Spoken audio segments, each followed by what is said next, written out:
Because I've been self-employed as my only source of income for the past 6 years, being a YouTuber, I've had to get really good at getting things done and motivating myself and creating systems and all of that. And just like you, I imagine you also watch a lot of productivity YouTubers, you read a lot of productivity books, and you like to experiment in your daily life to see how much you can get done with the least amount of time and effort, which, if we're being honest, is less than we would like.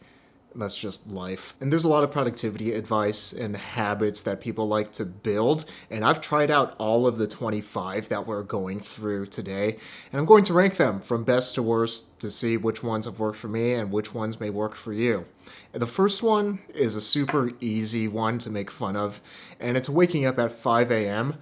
And I think it's really silly because not everybody should be waking up at the same time. Not everybody just factually, biologically has the same chronotype. And some people prefer waking up later, some people prefer waking up earlier. So saying that everybody should wake up at 5 a.m. is kind of dumb because it doesn't matter if you're awake, if you're just half awake and falling asleep when you're driving to work or something. It's just because if you wake up at 5 a.m. doesn't magically make you more productive. For me, it actually does kind of work because I am naturally a morning person. But even for me, 5 a.m. is a little too early. And I feel like for most people, it will do more harm than good. Also, it's not super practical because even if I would like to wake up at 5 a.m., there's just so many fun things that happen at night, like hanging out with friends and going out, that you would have to be in bed by 9 p.m. to get 8 hours of sleep any night. It's just not feasible. Let's do the other side of the coin. So this dog here is getting 8 hours of sleep. Um, and that one, it's just such a thing that is taken for granted. Like your mom always tells you get 8 hours of sleep, but it's such a good piece of advice because just biologically, that's normally what people need, unless you are a very, very rare case. And if you haven't gotten 8 hours of sleep for 2 weeks, try it out. It is life changing. Whenever I get 8 hours of sleep consistently, and it's a good 8 hours, I am so much more productive. I'm gonna put this in S. That is it's just a necessary requirement for my health, for my productivity, for my emotions. And on the other side of that, there's so many videos on YouTube of these people and these successful people showing off their morning routines where they go for a 10-mile jog and then come back and meditate for 2 hours and then journal for an hour and combine a lot of these habits together and just in the morning routine. It's bro, you're waking up at 5 a.m. and you're not getting to work until 10 a.m. This morning routine is taking too freaking long.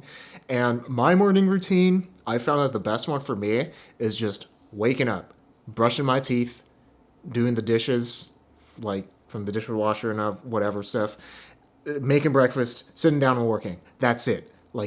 Yes, I do feel better when I work out and do all of that stuff in the morning, but it's I just need to get down to work, and that makes me feel the best. So these elongated, over 2 hour morning routines, I would say they're just a form of procrastination. They get people into the mindset of oh, I need to prepare first. Oh, my morning routine wasn't great this morning, so that's why I'm so unproductive today. And it kind of deflects the responsibility onto the morning routine. It's just because you ran 10 miles in the morning, it doesn't magically make you a more productive person. You know what does make you a more productive person? Actually working.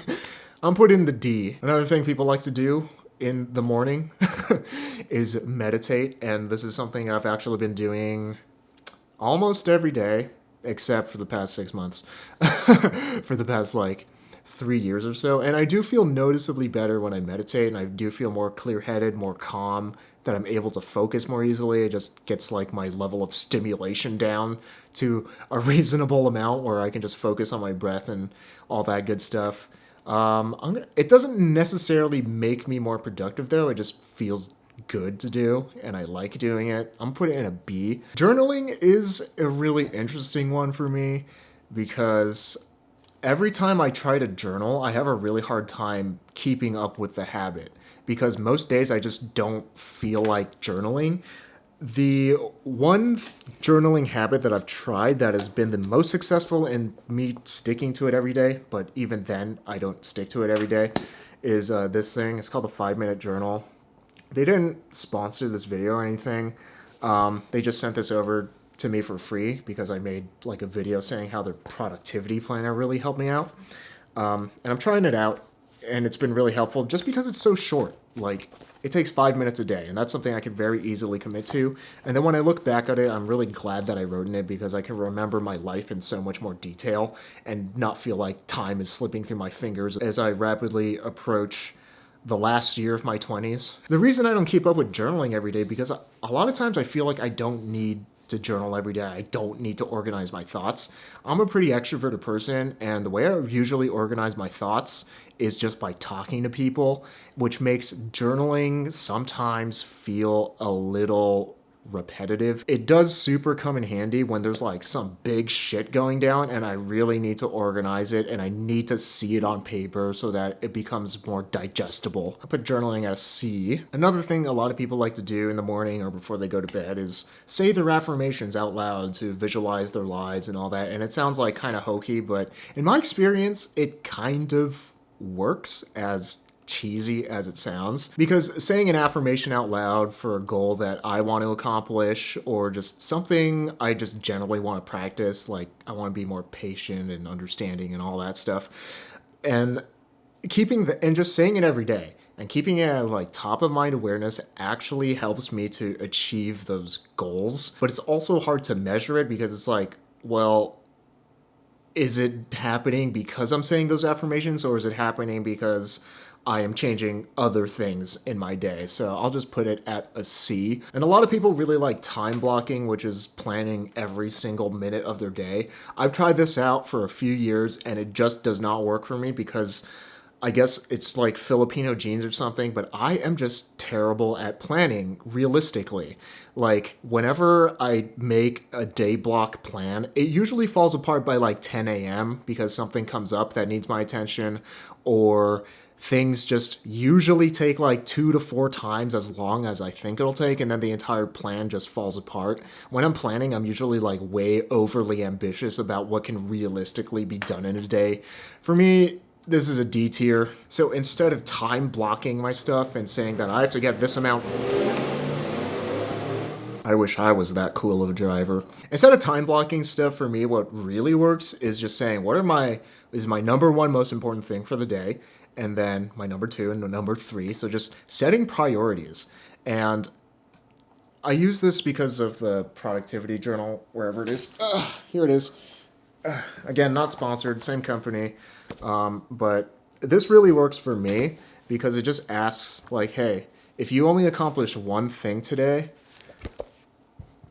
what would make you the happiest if you only did that one thing today?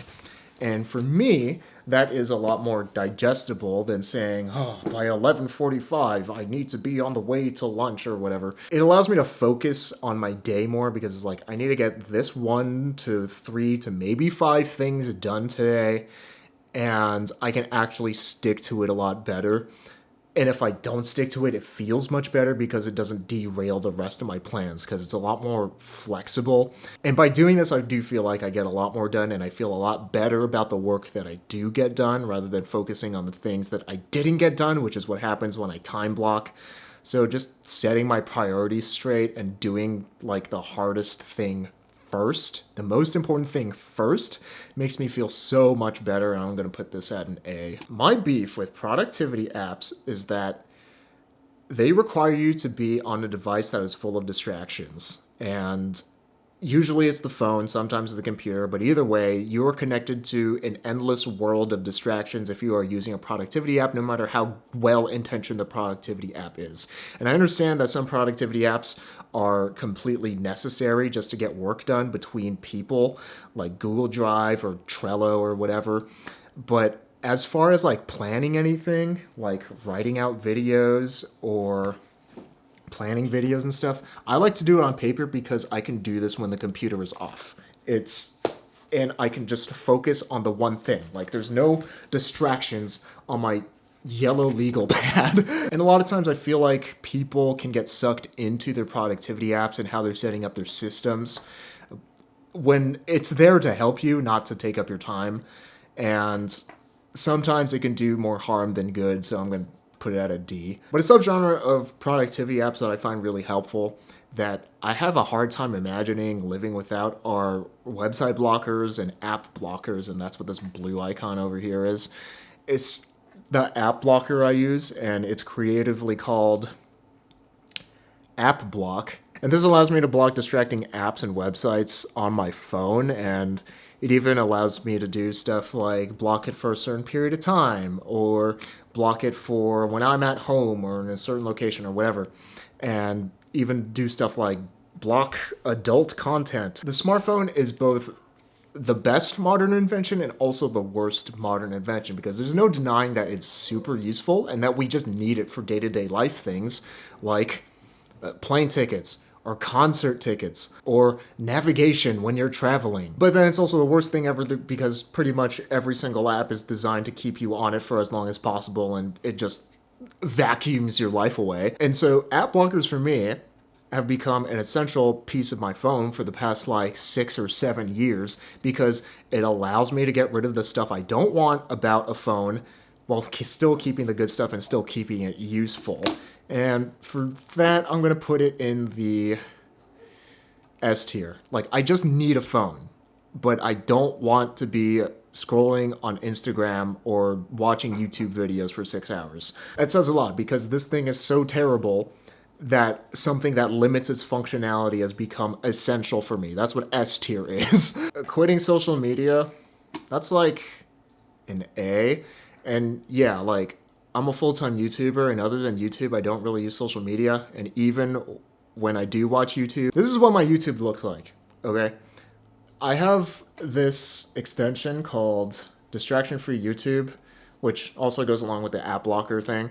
But basically, if I want to use YouTube, I need to search for it, and I won't end down an endless rabbit hole on like personal finance or whatever, because I think it's productive. Or like something I started doing was just turning my phone off or turning it on airplane mode and putting it in another room where I just don't interact with it for excuse me, the day that I'm working. And this has been weirdly effective in getting me in the mindset that I need to work, and that even during breaks, like, I'm not touching my phone, I'm not messaging people. I don't do it all the time. I should do it all the time, but it works a lot, and it really helps me stay off my phone. I'm gonna put this in the A tier. It's so simple. Just turn off your phone when you're working. Like, but something I can't do is completely go back to a dumb phone or go to a light phone because I need a smartphone. Like, it is useful to have this camera in my pocket all the time, especially when I'm making YouTube videos. It's useful when I'm trying to look up a restaurant for Chloe and I to eat at in the middle of a Saturday. The smartphone is useful when I'm in a foreign country and I can't get a physical SIM card anymore, because those aren't like a thing anymore, soon to be. It's like, there's just so many instances where I'm glad I still have my smartphone. I have thought about going to a dumb phone, but it just can't be done for the way my life is. So, and I think for most people, you're going to find that too. For a lot of people, it can work, but that's a D. Another thing I've tried is quitting drinking alcohol and caffeine pretty much completely. There are some special occasions where I'll have a little bit of alcohol or caffeine, but basically my body is really sensitive to alcohol and caffeine. It's just like God made me as a really low poison tolerance build or something. I didn't ask for this, but even if I just have like a little sip of alcohol with dinner, like have a beer or something, it will keep me up and awake until like 1 in the morning. I won't be drunk, I'll just be like restless and awake. For some reason, instead of a depressant, alcohol for me is like a stimulant. It's weird. And quitting alcohol has made my sleep so much more consistent and so much better. And because of that, I'll put it in the A. And quitting caffeine too. Now, after like completely being free from caffeine for like a few years, and my body is just used to having its natural energy, I do feel a lot better. I feel like I can focus for a lot longer. and I don't have like that post lunch crash anymore. And overall, my mood and my energy just is a lot more stable.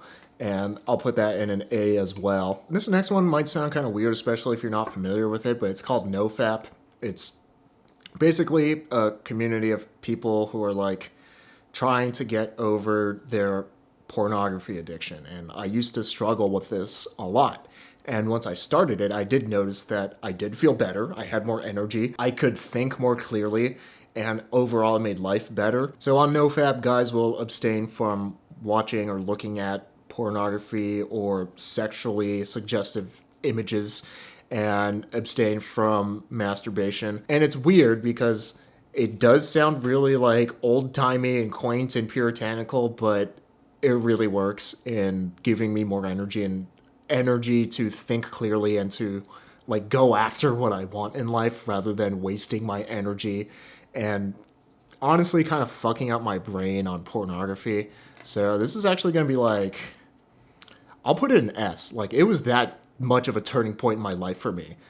I got over my depression that I was diagnosed with after doing NoFap for like 2 years. Speaking of sexually explicit content, just say no.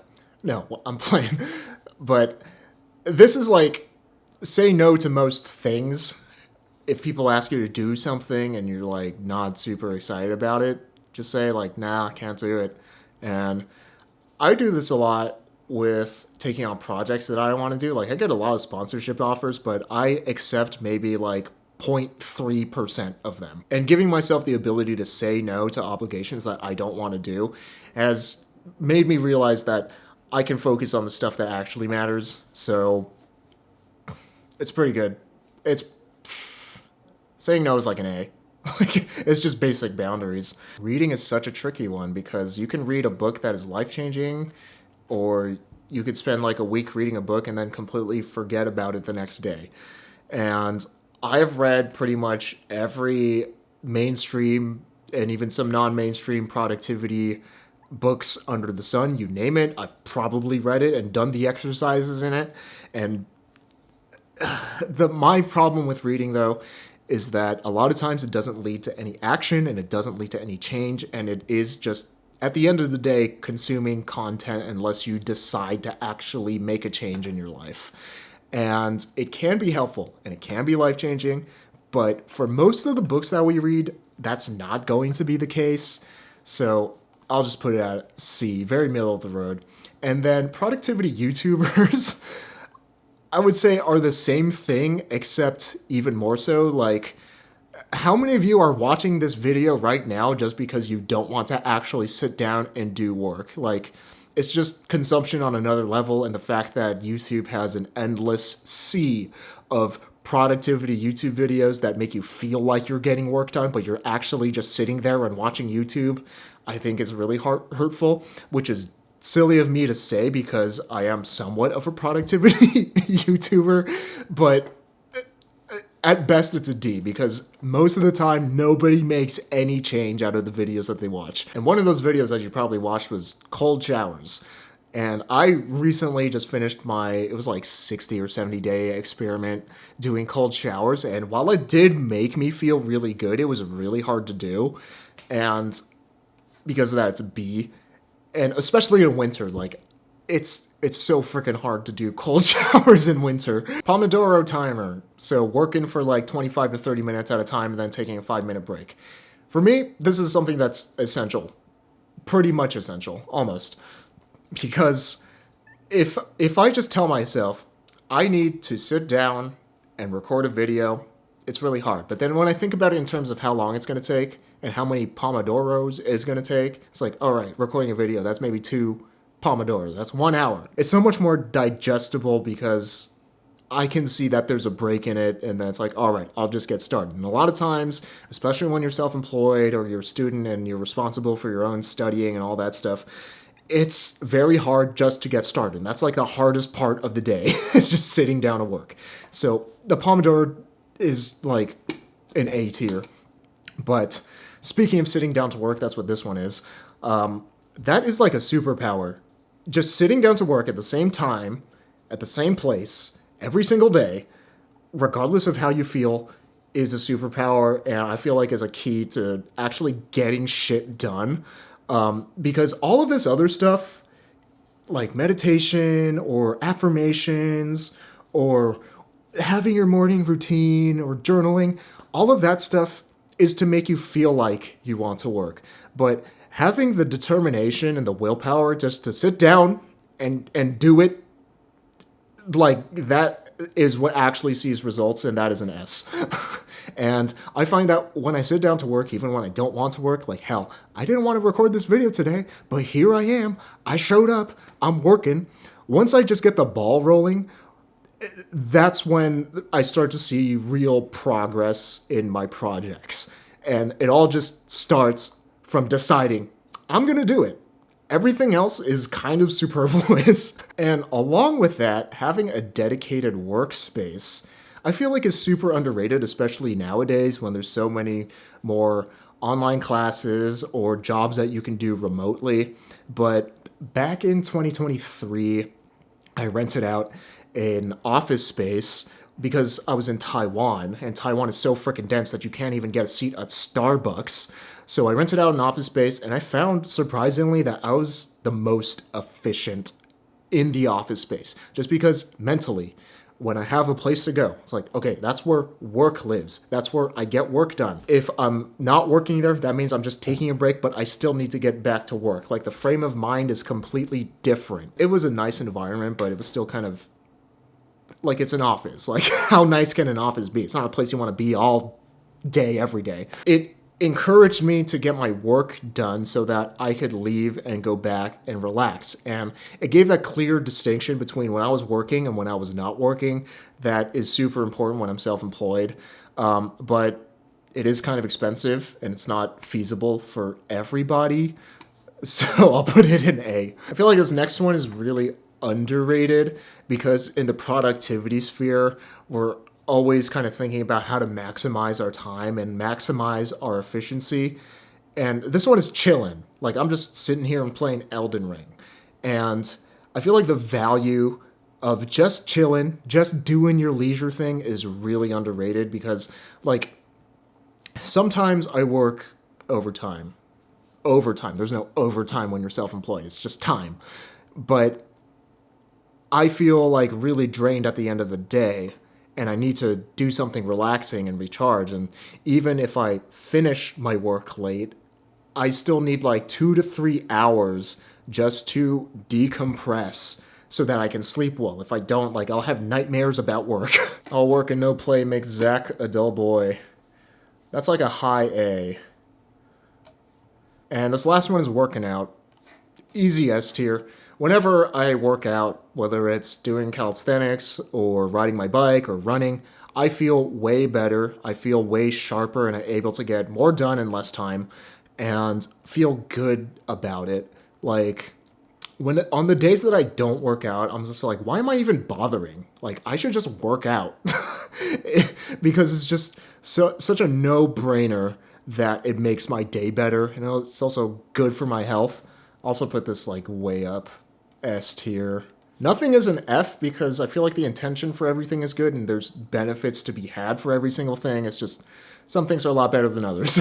But if you look at S, sleeping, exercise, discipline, just sitting down and doing your work, abstaining from pornography, and not going down the rabbit hole and having that fuck up your brain, and not using your phone in a bad way. These are all things that our parents just tell us to do. It's almost like our parents are right. Oh, wow.